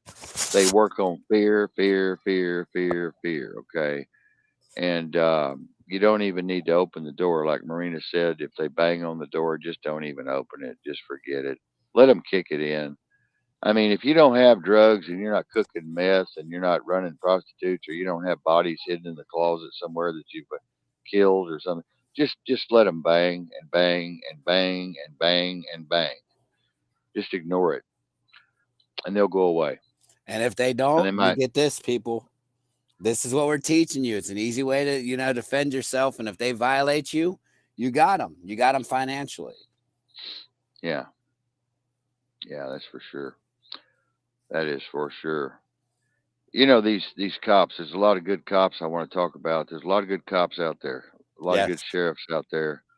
Um, a lot of good law enforcement agents out there in every single agency that I can possibly think of, and I have worked with all of them at one time or another back when I was doing that kind of thing.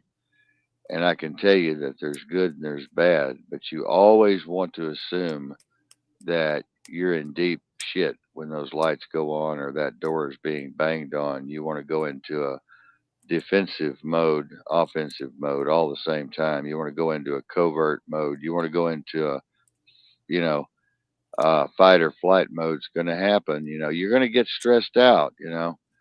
So, you know, just be careful, y'all. Just be real careful and don't fall for their tricks and treats. They'll offer you tricks and then they'll offer you treats. They'll play They'll good offer cop, you all bad cop kinds of too. things. Yeah. If you'll let us in, we'll do this or we'll do that or blah, blah, blah or blah, You're blah, only blah. Yeah. making it worse on yourself. Yeah. And if they have a signed, if they have a warrant, make sure that it's not robo signed. Make sure it's signed. Make sure it's properly dated. Make sure it has the proper name and address on it. Most of them don't. If there's one thing wrong on that warrant, they cannot serve it. Well, another little trick that people need to understand, if they're coming to your house, what kind of warrant is it? Is it a body warrant, which doesn't give them permission at all in your house? Because I've seen police officers come to the house with body warrants saying, we have the right to search the house, and they got a body warrant, but Well, everybody's scared. Or is it a search of the property warrant? well, that's where we get into the difficulties there. That's where we get into the kind of the twisted parts of the law Yeah. that are undefined. Um, they will come in and say that, oh, I saw something. If they, you know, like they want a warrant used to be for a specific, what Ted's trying to say, a warrant used to be in the old good old days, it used to be for a specific room or a specific area or a specific thing. But now they've spread it out to, oh, we're going to just search the whole property and turn all your furniture over and open all your drawers. They're just abusing their powers, what they're doing. And you can get them in trouble for that, like Jed said. Get them in a lot of trouble for that. Okay. So make sure and record everything they're doing, or have your daughter or son or uncle or aunt, somebody record every single thing they are doing. And if they tell you to put the camera down, tell them, no, I will not. I'm doing this for my own protection under my constitutional right to photograph you in public or in my home. Okay. And so that's Another all I thing, have to say. one Yeah. more legal thing that will help people. The United States, if you're here in the United States has ruled that a traffic stop cannot take any longer than 20 minutes. Okay. So if they can't hook you on something in 20 minutes, you got a chance, you know what I mean? You got a payday coming. And another thing, people need to learn the definition. Arrest, right? When you are detained, the legal definition of being detained is called an anonymous arrest. So, as he's saying, the minute those lights flip on, he's not lying. You are legally under arrest. You are detained. It's anonymously, they don't know who you are, but you are legally arrested. And this is what he was trying to explain about as soon as the lights flip on. And this is what they don't And want you there to know. and there again, as my Yale law professor taught me, there's that's a gray area too. Detainment versus arrest is a gray area, and they'll bounce the ball back and forth with you on that one. They'll bounce the ball back and forth with you on that one. They'll try to wiggle out of saying that you're arrested. They'll say, "Oh no, you're just detained. No, you're being held for a moment. You're temporarily you need to stand there, or You're I'm just not free to leave. watching you, not free to leave." But what you're not free to leave under the Constitution really means you're free to leave, but they're not going to let you leave. So it's a really gray area. It's a really gray area. And then they'll say, "Well, am I being detained?" And they say, "Well, yeah, you're being detained." And then you ask them, you need to articulate specifically what crime I'm being detained for, or what crime I've committed, or you suspect that I might commit, and I need to know the reasoning behind all of those questions I just asked you. And I also need a supervisor out here right now. Okay, Yep. now you got to do that. Now, Marina, I want to tell you something. You give them a fake name, you're going to jail. One letter off your name, you're going to jail. She's from Australia. They're a little bit So make different. sure, oh, they're not.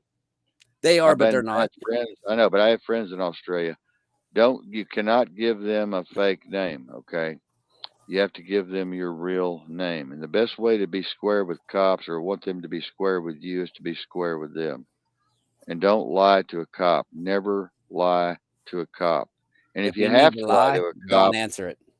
right? And in the United States, you have a right under the Constitution to protect yourself if you've been falsely arrested, and are being abused or terrorized. You actually have the law with you. Now, this is hard to prove in court with all of the qualified immunity that these officers have, and the judges, prosecutors, criminal attorneys. But you have a right to defend yourself physically against physical abuse, mental abuse, and torture and terror. But it's hard to prove in court that you didn't do something. As I told Marion the other day, I was teaching her some martial arts, and I said, if they ever turn you around and cuff you, never turn your head around to ask them a question, or they'll put you in a chokehold and kill you. You might end up dead. Never, when they cuff you, you never turn your head around to ask a question like, "What was going to do?" Bam, you're gone. They're trained to do that. And an officer is trained. I don't know how we got into this conversation, but it's okay. Flowing well. Officers are trained in school to take immediate control and command of every person they come in contact with. Immediate control, and put them in submission immediately.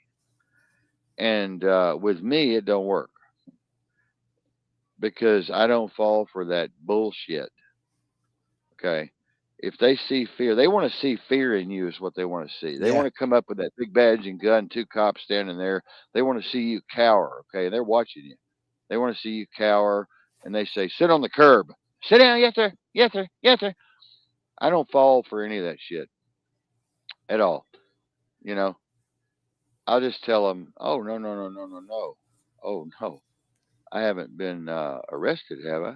Or have you? Are you falsely arresting me? Are you falsely detaining me? Why are you asking me to sit down?" You got to put them in their place quick. You got to let them know that you're not stupid, and you're not afraid, and you're not retarded. You know what I mean? Um,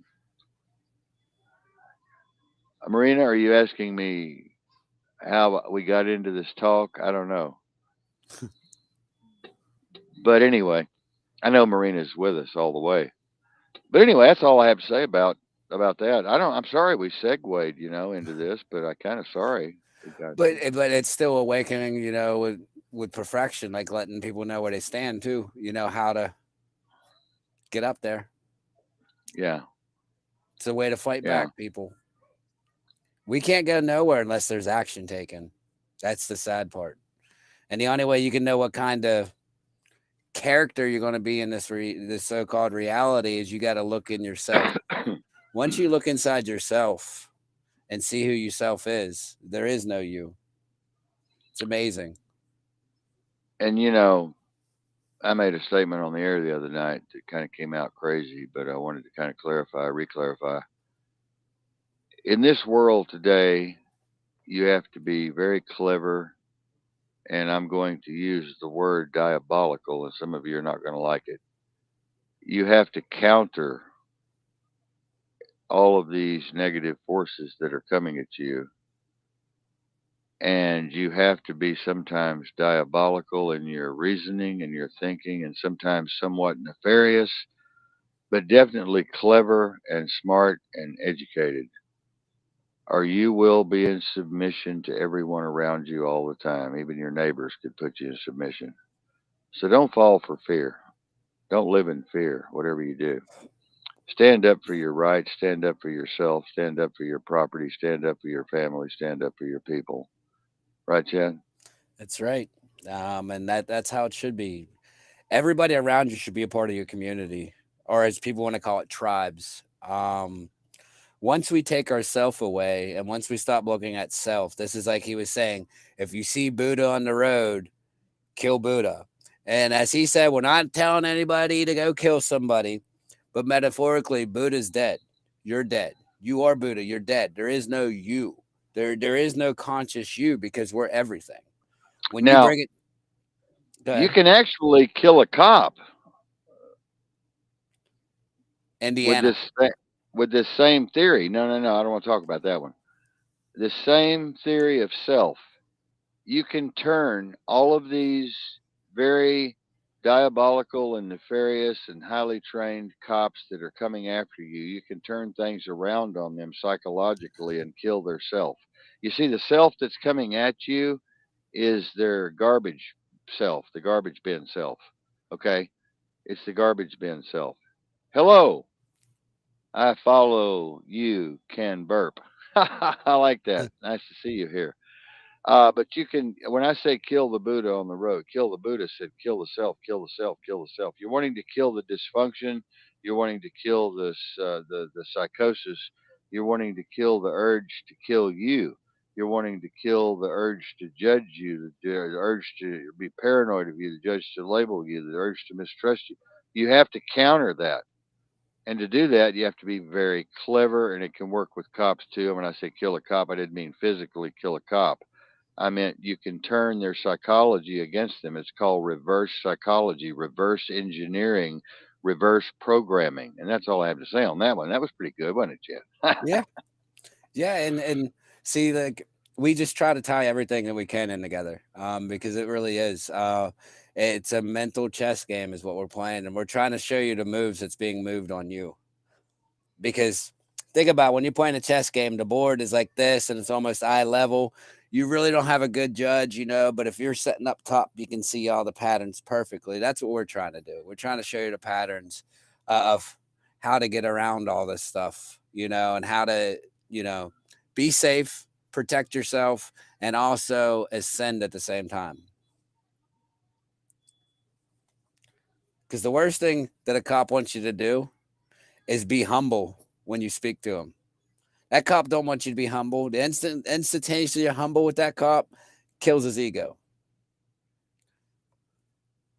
Let's see. May I please ask what is you taking care of that? Oh, what's up with my phone? Oh,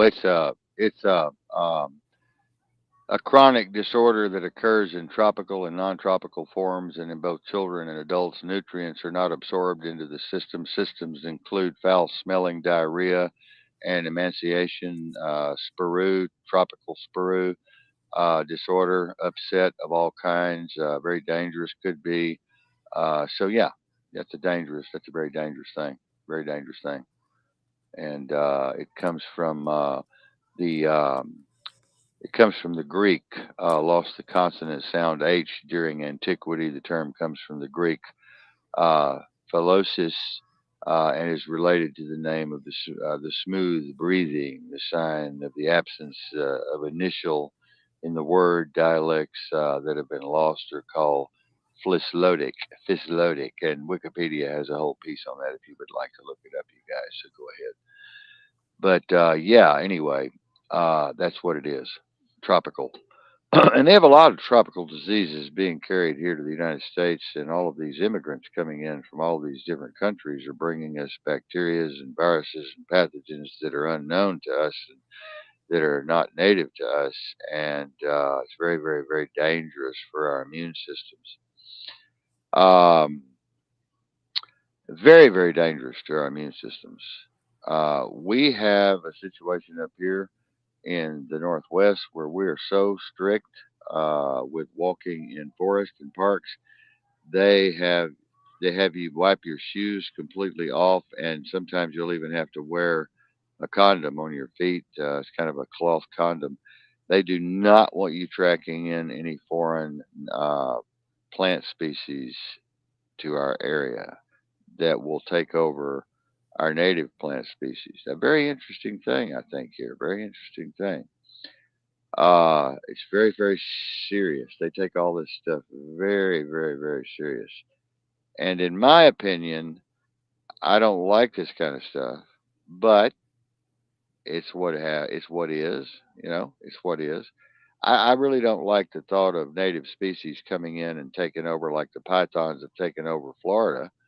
They're eating children in the backyard, just snapping them up for a snack, eating everybody's little poodle for a snack at lunch. The pythons are coming in this big around and swallowing humans and everything else.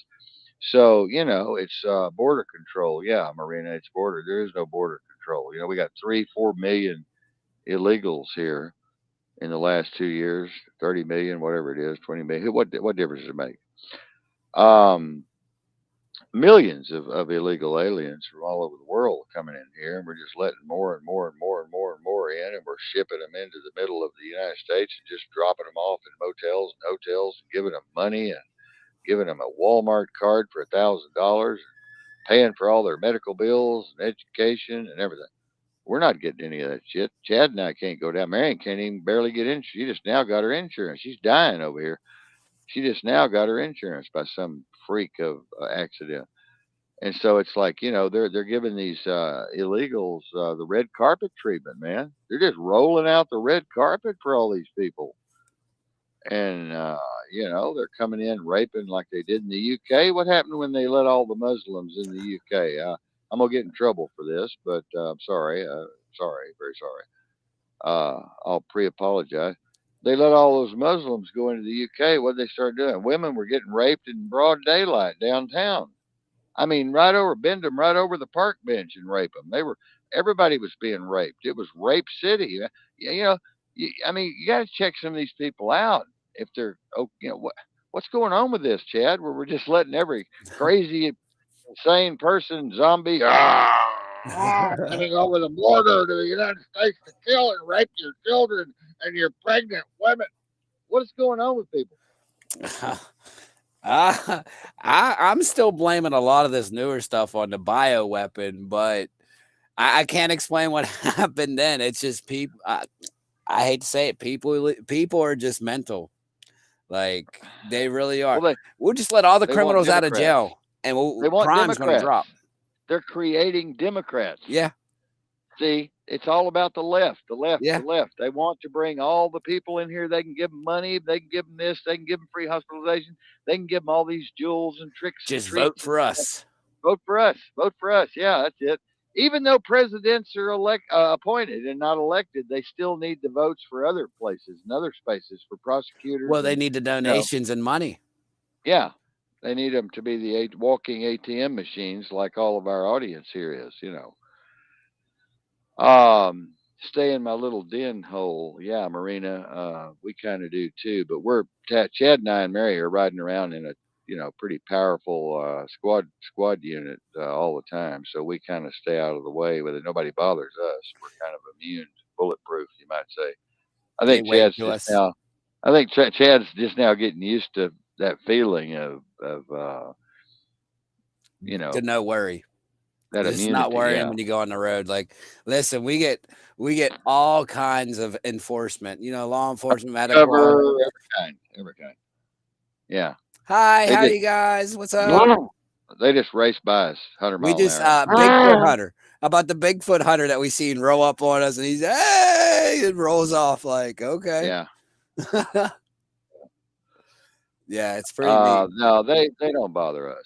We don't bother them, and we don't have anything to hide anyway. So there's no reason that they would stop us. We're essential workers. We're essential personnel. So we're one of them. If you can't beat them, join them. Daddy used to say, if you can't beat them, join them, and that's exactly what Mary's doing. She's going to be a deputy sheriff in January. So that'll help a lot. And then she's going to be a fireman here pretty soon. So, it helps to be an essential part of the team out there. It keeps the radicals off of you. It keeps cops away from you. It keeps all of this bad stuff from happening to you, and he will adjust to his enlightened new ways. Yeah, yeah. And Biden, by the way, my sweetheart Marjorie Green, she's put in a impeachment, for Biden, and Chad and I are gonna be talking about this later It's a tomorrow, good one. probably over coffee. We're gonna see where Marjorie. They hate Marjorie. I love Marjorie Green. I love her. She's a shotgun toting Texan. And I love her, but they hate her. God damn, the Democrats hate her guts. Oh my lord, they Well, hate her guts. I do believe it was Marjorie, but I do believe that she said that the United States government is running out of money on the first of next month. Well, they also said they're going to stop supplying money to Ukraine on such and such a date, and then they extended it maybe 2 years. So a lot of crazy stuff's going on, and we know that the United States is not ever going to run out of money. It's a part of the psyop for the reset for Agenda 21, Agenda 30, and Agenda 50. It's all a part of the psyop. It has to be played out perfectly. The script has to run out perfectly. Everything's been planned by AI, and they will punch each button and pull each lever as need be based on the playbook. So that's what they're doing. They're just running by a playbook, Yep. is all they're doing. So the United States is never going to go broke. I mean, come on, folks. Come on. We're not. I mean, we're on paper, they say 26, 27, 28 trillion in debt. I mean, we're about 250 trillion, 300 trillion. Try your kids trying to pay this off in the next 10,000 years. Just the interest on it, it wouldn't happen. Okay. So, it takes 30 years, by the way. If you counted to a billion every second, it takes 30 years. So think about how much we're in debt. 22 trillion, 27 trillion. Come on. Come on. Nobody's going to pay that off. So, Ukraine is going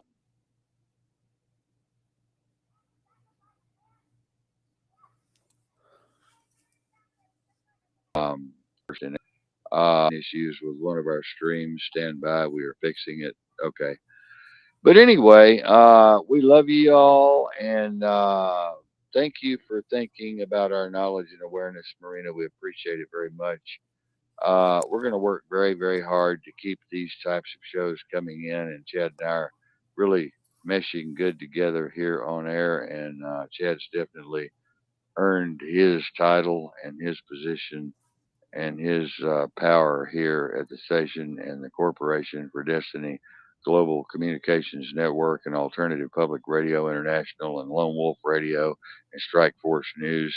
And again, I think I'm so proud that I'm with Chad here. We just seem to mesh perfectly. Now, we may have a lover's quarrel later. I don't know. But, we're getting along pretty dang good here. And it's just amazing, to tell you the truth, to see two people in this day and time get along like we do. It's almost scary to me. I don't know. Chad probably every now and then thinks, well, something's going to happen. I don't know, something, he's going to say something or I'm going to say, we don't know. It's kind of scary. Yeah, Crazy. it's fun. It's exciting. And it's nice to know that when we talk, there's no limitations on our talk. Like what I'm saying by that, people, we don't judge each other. We don't judge at all. I don't judge him. He doesn't judge me. We That's just how it is because we won't get to know each other, and we know this. The minute we start judging, we stop the limitations on our friendship. We know this. Yeah. Um, but yeah, before we go, please, people, we need all the help we can get. Like, share, and subscribe. Please donate. Mary, or money sign Mary pound 77, all lowercase. Please hit us up.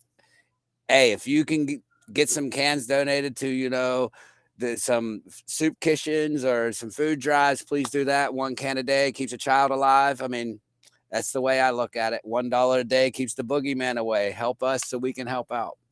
I appreciate everybody that watches us, man. And Appreciate everyone that follows us and helps us. Walmarts are closing all over the United States, folks, and Bed and Bath and Beyond, and all these other major corporations went bankrupt. They're all going bankrupt, closing their doors. And so y'all really need to think about supporting your local mom and pop shops, even though they're more expensive. but they're struggling, and bankruptcies. You're fixing to see so many bankruptcies. It's going to knock you out of your chair. You're fixing to see more foreclosures. We've had over 30 million illegal foreclosures. We're going to go to another 30 million. The banking system is collapsing. You're going to see so much homelessness that it's going to make Austin and East LA and Chicago look like Disney World. I mean, the homelessness is getting ready to be like zombies running down every street. I mean, in San Francisco, you can't even go shopping. They're shitting all over the front of the stores and they're pissing in the corners right out in the open. There people are walking in shit. I mean, these cities are complaining, you know and then all the sabotage that's happening around the country. They're blowing up our meat plants. They're blowing up our facilities. They're blowing up our distribution centers. They're cutting all of our cables in the Atlantic. They're cutting all of our cables in the Pacific. They're cutting all of our cables in the Bering Sea. They're hacking the shit out of the United States infrastructure with ransomware, and it's unbelievable. They're just shutting us down piece by piece, by part, by part, by part. Chad and I and Mary are sitting here watching all of this just deteriorate before our eyes, just deteriorate slowly down to nothing. And they're doing it in such a way, and they've mesmerized all of you and hypnotized all of you and trained all of your minds in such a way to where you don't even notice it. You just don't even see it. You just don't even think it's any big deal. And I guess that's what terrifies me the most. And that's the conversation that Marion and I personally have the most. And now Chad and I are starting to talk about, this is like, I don't understand. I mean, I don't understand how people can just be so lackadaisical about all this. It's just like, wow. So there has to be some kind of major, highly technological mind control going on here. Okay. Some kind of wizardry that we're just not aware of, besides all the things Chad and I could write a book on that we are aware of. There has to be 10 books on top of that we're not aware of that's going on, or people wouldn't be just sitting back letting all of our children in school be playing with dildos in the fourth and fifth grade, and butt plugs and all this other crazy shit. I mean, I'm perverted and nutty as hell, but to me this is insane. This is literally insane. It's comical. I mean, I don't mean to be funny about kids, but it's comical to think that parents are sitting back letting this happen at the school. It's like, what the fuck are you thinking? They're thinking to get their kids trained like good little citizens. It's amazing. It's amazing. But Chad and I are doing what we can, and we're taking on cases that we can handle. And I still work at night. We work in shifts around here, but I work all of my dark, deep, secret cover stuff at night when everybody's asleep. And then I work all of our stuff. Chad and I work some investigations, do all of our research, and plan for our shows during the day. And we're growing. We're doing good. We're strong. Y'all be strong. We're here for you. We're here with you. Keep your eyes open. Keep your ears open. Keep your head on a swivel. And may the force be with you all. That came from Star Wars, I think. Yeah. But anyway, we love y'all. Take care. We're out of here. Bye bye.